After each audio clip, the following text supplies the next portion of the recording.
कर्मचारी संघ की यहाँ पर कुछ लोग हैं, वो भी मीटिंग कर रहे हैं। चलिए हम जानते हैं कि इन लोगों की क्या मांग है और किस लिए ये लोग धरना पर बैठे हैं। सर आपका नाम परिचय लेंगे हम। जी, मेरा नाम पुनीत कुमार पाल है जी। मैं राजस्व संग्रह अमीन अनुसेवक कर्मचारी वेलफेयर एसोसिएशन का प्रांतीय मीडिया प्रभारी और लखनऊ का जिला अध्यक्ष हूँ।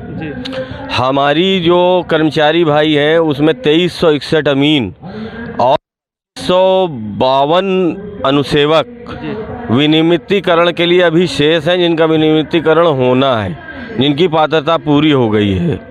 तो उसमें अभी एक नवीन कुमार साहब हैं, सचिव महोदय हमारे राजस्व विभाग के, उन्होंने एक आदेश भेज दिया है जिसमें ये व्यवस्था दे दी है कि अखिलेश गवर्नमेंट ने जो 85% हमको दिया था 2016 में, जो नियमावली संशोधन था कैबिनेट से 7वां, उन पदों को भी 35% की व्यवस्था में जोड़ने का आदेश कर दिया, जबकि 35% रिक्त पदों का प्रतिवर्ष होने का हमारा प्राविधान है नियमावली से, नियमावली 1974 से।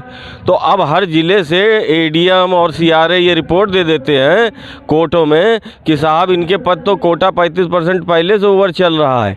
वो आदेश पूर्णतः गलत है। वो आदेश वापस करके जब तक संशोधित नया आदेश नहीं होगा और उस आदेश में 1/4/2001 जो कट ऑफ डेट है वो हटाकर जो रिक्त पद हैं उसमें शेष पात्रों को विनियमित करने का शासन आदेश, संशोधित शासन आदेश नहीं गजट होगा, तब तक हमारे राजस्व परिवार के किसी भी कर्मचारी भाई का कल्याण नहीं हो पाएगा। अब वर्षों से हम लोग सेवा देते चले आ रहे हैं, अब उम्र के अंतिम पड़ाव पे पहुंच गए हैं। अगर हमको इस समय भी विनियमितीकरण न हुआ तो हमारे परिवारों का क्या भविष्य होगा? यही बात मैं अपने माध्यम से, आपके माध्यम से सरकार तक पहुँचाना चाहता हूँ। ये चाहता हूँ सरकार हमारी मांगों पर विचार करे, हमारे परिवारों का भविष्य सुनिश्चित करें। जी।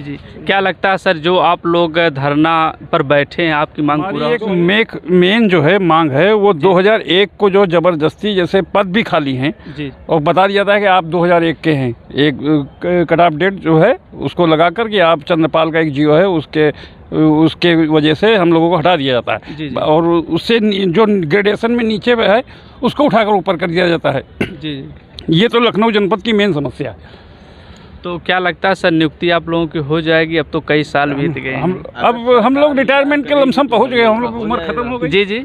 अगर ये तो सरकार के पास निहित है ना, अगर सरकार हमारी मांगों पर विचार करके संशोधित नया शासन आदेश कर देती है तो जो हमारे शेष पात्र लोग बचे हुए हैं उन सब लोगों के परिवारों का भविष्य बन जाएगा। अगर नहीं विचार करेगी तो फिर क्या कह सकते हैं। जी। कहीं न कहीं देखा जाए सरकार को भी चाहिए कि जितने लोग धरने पर बैठे हैं उनकी मांगों को सुना जाए और जो भी इनकी मांग है अगर संभव है तो पूरा किया जाए। आप क्या सोचते हैं, कमेंट करके ज़रूर बताएं।